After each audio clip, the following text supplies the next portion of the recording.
Autosuggestion, the medium for influencing the subconscious mind, the third step toward riches. Autosuggestion is a term which applies to all suggestions and all self-administered stimuli which reach one's mind through the five senses. Stated in another way, autosuggestion is self-suggestion.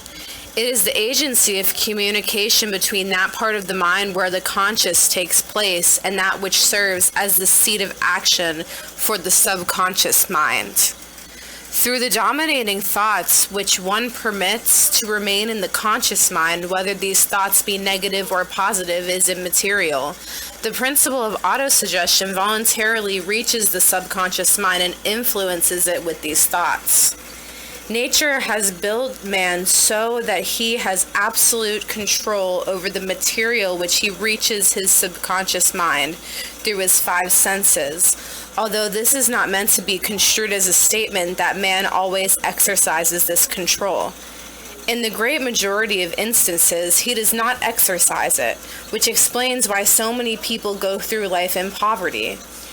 Recall what has been said about the subconscious mind resembling a fertile garden spot in which seeds will grow in abundance if the seeds of the more desirable crops are not sown therein. Autosuggestion is the agency of control through which an individual may voluntarily feed his subconscious mind on thoughts of creative nature or, by neglect, permit thoughts of destructive nature to find their way into this rich garden of the mind. See and feel money in your hands.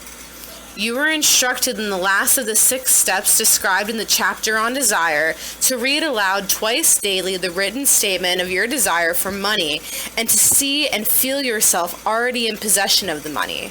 By following these instructions, you communicate the object of your desire directly to your subconscious mind in a spirit of absolute faith. Through repetition of this procedure, you voluntarily create through habits which are favorable to your efforts to transmute desire into its monetary equivalent. Go back to these 6 steps described in Chapter 2 and read them again very carefully before you proceed further.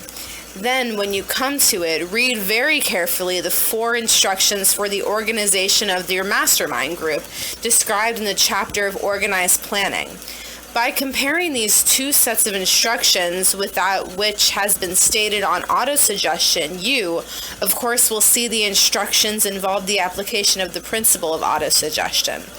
Remember, therefore, when reading aloud the statement of your desire, through which you are endeavoring to develop a money consciousness, that the mere reading of the words is of no consequence unless you mix emotion or feeling with your words.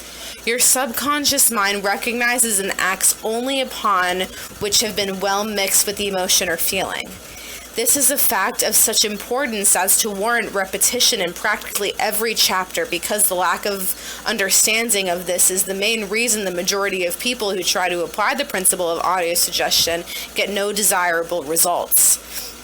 Plain, unemotional words do not influence the subconscious mind.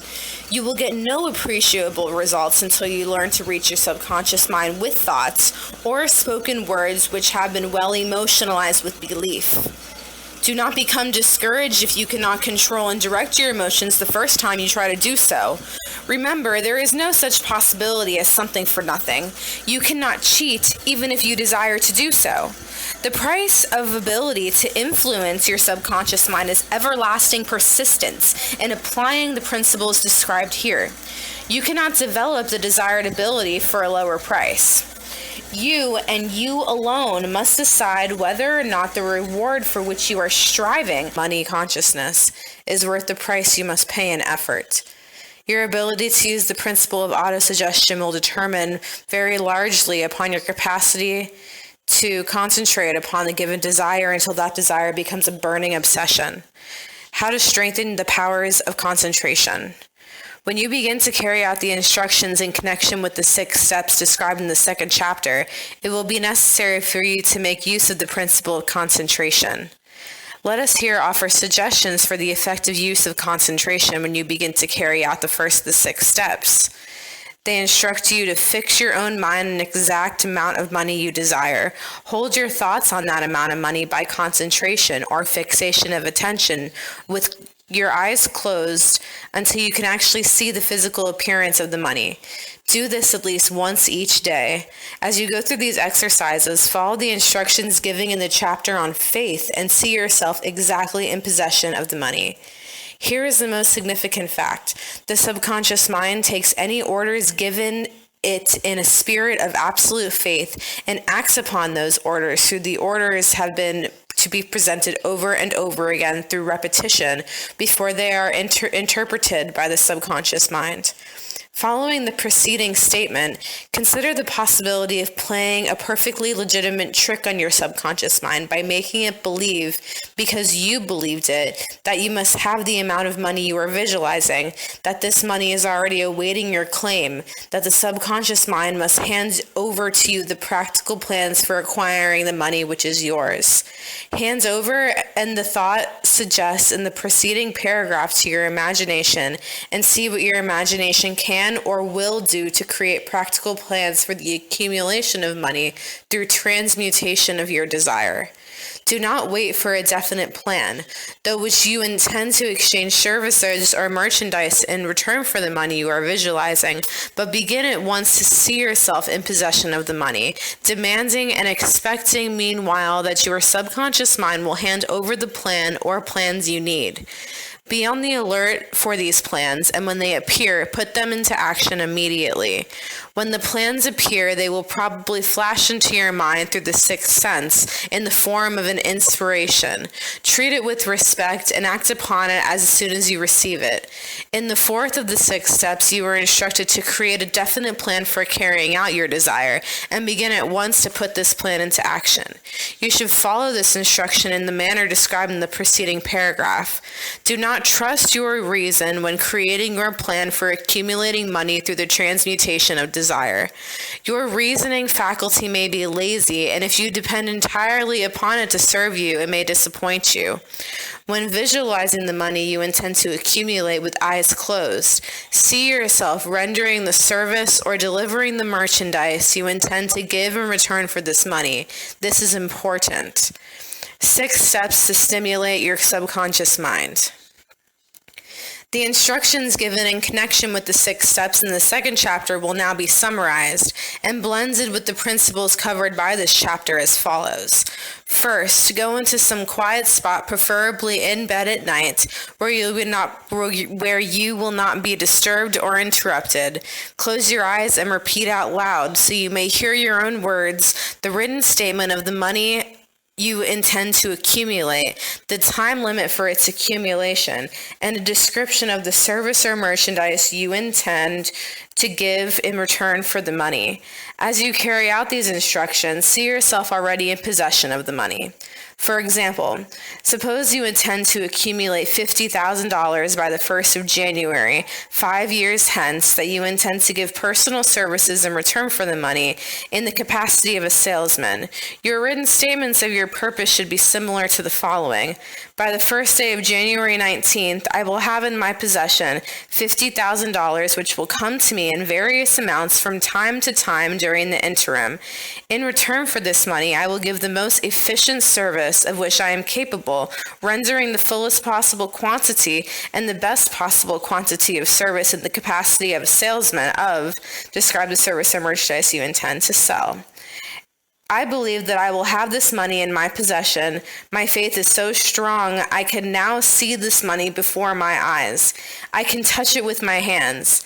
It is now awaiting to transfer to me at this time, and in the proportion that I deliver the service I intend to render in return for it. I am awaiting a plan by which to accumulate this money. I will follow that plan when it is received. Second, repeat this program night and morning until you can see in your imagination the money you intend to accumulate. Third, place a written copy of your statement where you can see it at night and morning and read it just before retiring and upon rising until it has been memorized. Remember, as you carry out these instructions, that you are applying the principle of autosuggestion for the purpose of giving orders to your subconscious. Remember also that your subconscious mind will act only upon instructions which are emotionalized and handed over to it with feeling. Faith is the strongest, most productive of the emotions. Follow the instructions given in the chapter on faith. These instructions may at first seem abstract. Do not let this disturb you. Follow the instructions no matter how abstract or impractical they may at first appear to be. The time will soon come, if you do as you have been instructed, in a spirit as well as an act, when a whole new universe of power will unfold to you. The secret of mental power. Skepticism in connection with all new ideas is characteristics of all human beings. But if you follow the instructions outlined, your skepticism will soon be replaced by belief, and this in turn will soon become crystallized into absolute faith. Many philosophers have made a statement that man is the master of his own earthly destiny, but most of them have failed to say why he is the master. The reason that man may be the master of his own earthly status, and especially his financial status, is thoroughly explained in this chapter. Man may become the master of himself and of his environment because he has the power to influence his own subconscious mind. The actual performance of transmuting desire into money involves the use of autosuggestion as an agency by which one may reach and influence the subconscious mind. The other principles are simply tools with which to apply autosuggestion. Keep this in mind, and you will at all times be conscious of the important part of the principle of autosuggestion is to play your efforts to accumulate money through the methods described in this book. After you have read the entire book, come back to this chapter and follow in spirit and in action this instruction. Read the entire chapter out loud once every night until you become thoroughly convinced that the principle of autosuggestion is sound, that it will accomplish for you all that you have been claimed from it. As you read, underscore with a pencil every sentence which ingresses you favorably. Follow the foregoing instruction to the letter, and it will open the way for a complete understanding and mastery of the principles of success. Nice. Let's see what it sounds like.